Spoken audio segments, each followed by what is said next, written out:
Want to know what a day in Vietnam actually felt like? Let's start at the beginning.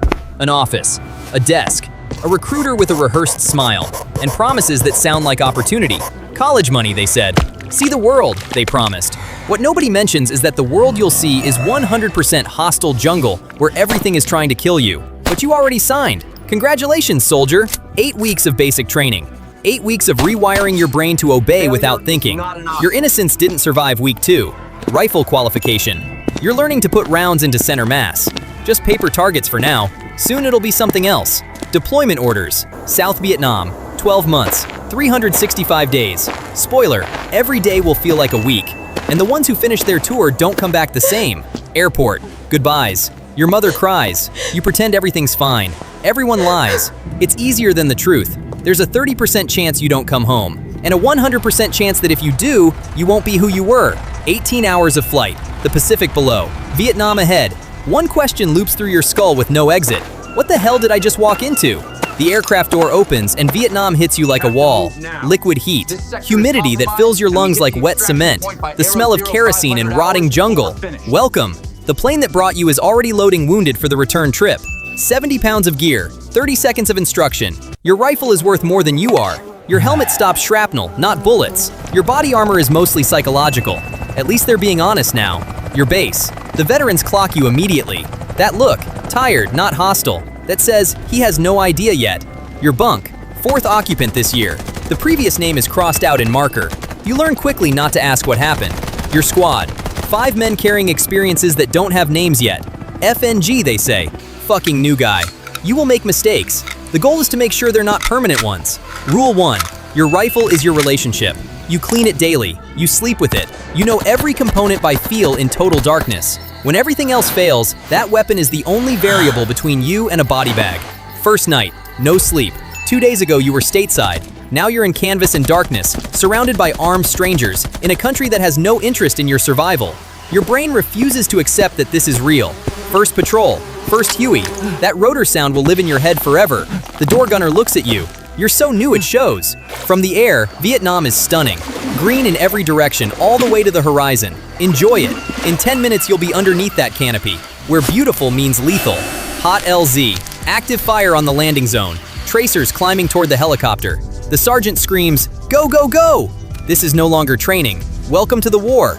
You hit Vietnamese soil face first, rounds striking meters away. Every instinct says freeze. Training says move. They're currently in disagreement. 50 meters of open ground. Your gear weighs 100 pounds. Lungs already failing. One voice on repeat inside your skull. Not fast enough. Not fast enough. First trigger pull in combat. The rifle kicks. Your hands shake. No idea if you hit anything. You keep firing anyway, because stopping means thinking, and thinking right now means panic. Post-contact patrol. Every rustle in the canopy triggers your nervous system. Every shadow reads as threat. You've developed instincts you didn't have a week ago. Still not enough. Punji trap. Sharpened bamboo coated in filth hidden under leaf cover. One step further and you're impaled and infected simultaneously. The enemy turned the jungle floor into a weapon. River crossing. Brown water, body temperature warm. Leeches find you before you reach the other bank.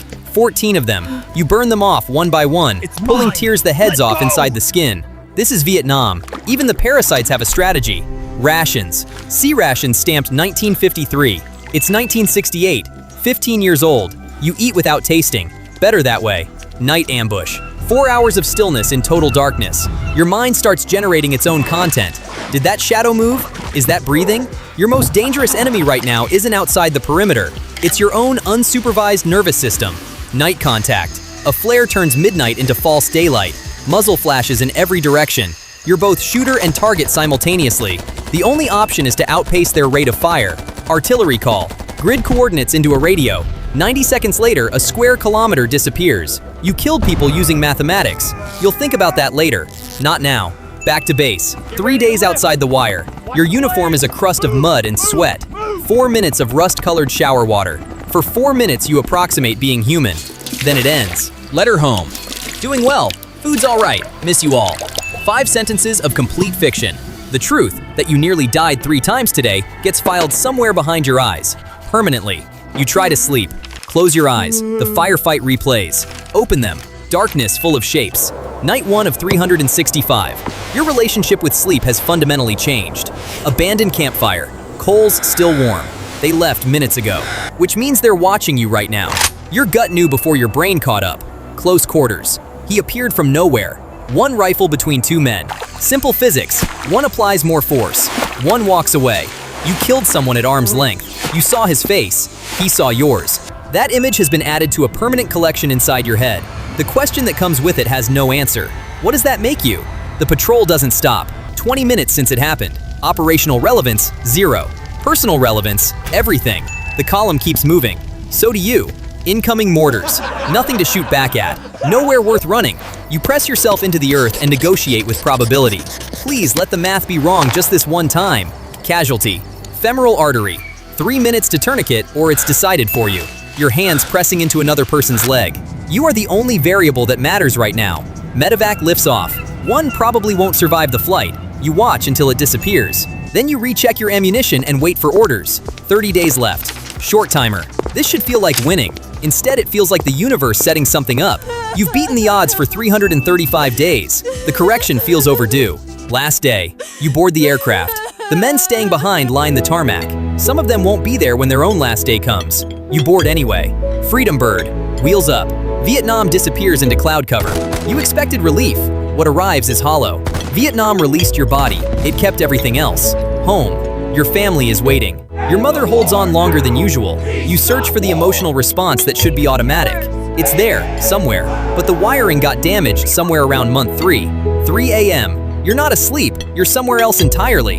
Your family finds you against the wall in a defensive crouch. They look frightened. You realize slowly that you are what frightened them. The memorial. Black granite. His name at eye level. 19 years old. Forever 19. Your finger traces the letters. The stone is always cold. So is the guilt. Neither one warms up. Someone asks what Vietnam was like. You open your mouth. You close it. How do you build a bridge between two experiences that share no common ground? You try anyway, because someone has to remember. Decades later, the war took 1 year on the calendar. It has taken every year since in every other sense. 1973 was the official ending. Nobody sent that paperwork to the part of your brain that still runs night patrols at 3 a.m. The jungle never changed. You never stopped being in it.